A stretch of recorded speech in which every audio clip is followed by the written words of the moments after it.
Ladies and gentlemen, welcome to the Roadmap to Freedom. We are at the ninth session of the first theme of the project. Let's examine another failure that has led to this crisis: failure to integrate. That is tied together the sum of the social problems. Let's look at 12 major problems that adversely affect all of you, directly or indirectly. Increasing threat of war, increasing pollution, increasing crime, increasing energy crisis, increasing inflation, increasing low-quality education, increasing poverty, racial conflict, unemployment, job dissatisfaction, increasing pollution, increasing theft of inventions.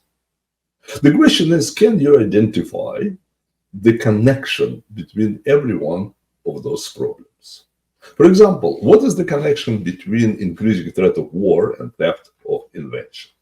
Let's say a man's invention is stolen. What's the got to do with suddenly finding ourselves, the entire nation, involved in a war? What has increasing inflation got to do with the pollution? What is the common connection between any of those problems and the rest?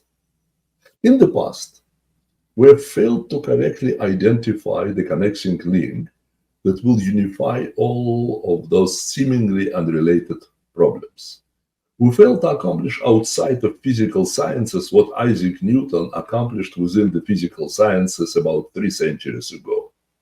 If you go back prior to Newton, there was, at that time, before Newton, no clearly established connection between the various branches of physical sciences. There was no connection between knowledge about the light and knowledge concept of mechanics. Now we knew a little bit about light and we knew a little bit about mechanics, but we didn't know that there was any connection. There was no connection between motion on Earth and the motion of the planets. Newton discovered then a few basic principles that are so large in their scope and magnitude, that they represent the single greatest step that has carried us forward to our quest for useful knowledge. Newton demonstrates that all of this previously disconnected knowledge is connected. He explains that everything in the physical sciences is related in a rational way to everything else in the physical sciences. Integrate means to bring together into a whole.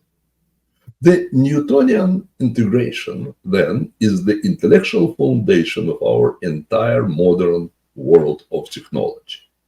And so, the physical sciences were integrated 3 centuries ago. Since that time, the knowledge we have learned in science has been used in 2 conflicting ways: one to build and another to destroy. What is required is to get smart outside of physics.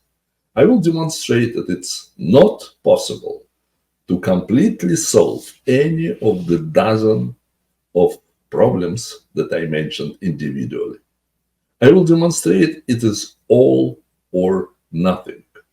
Like, for example, how you can solve the problem of immigration without solving a problem of stealing money from producers and giving them to anyone who is in need, or right of the Congress to borrow money and make our children pay for any program they create.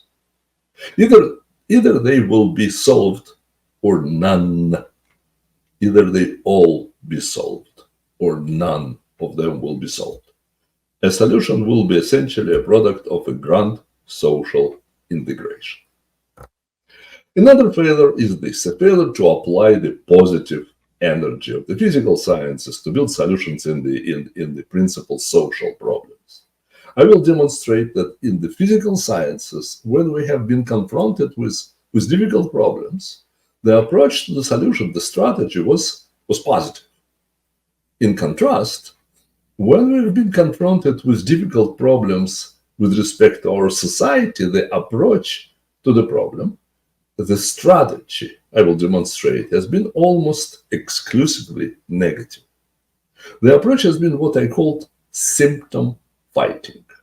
For 6,000 years, all we have been doing is fighting symptoms. Fighting what? To fight the things that are wrong, to fight the people that are wrong, to oppose those who are wrong, to oppose injustice, to fight tyranny. But are they, during these 6,000 years of fighting, discovered any solution to the problem they're fighting against? The point I will make is this: there has never been a single solution to a major problem throughout the history that was ever discovered by fighting the problem. In contrast, what is the strategy of the physical sciences? What strategy would you employ if your goal was to get from the Earth to the moon? Well, you fight the main force that is holding up your progress. Just what is the main force that holding up your progress? If your destination is moon, I hope you know, gravity. You could have 100 million screaming demonstrators, but the demonstration will fall upon their ears. Now, of course, if anyone were to actually march against gravity, riot against gravity, most people would look upon them as lunatics. But if the very same people go on strike against what they believe to be some great social evil, not only are they not called lunatics, but they will be looked upon as heroes. I will prove that fighting the things you dislike, even when the things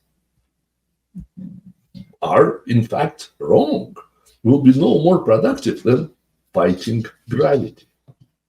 If your goal is to reach the moon, there is a rational, positive strategy that you might achieve the worthy destination. But you will never get there through demonstration or fighting your way to the moon.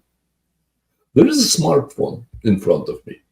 Can you fight this smartphone into existence? It's not how it was accomplished.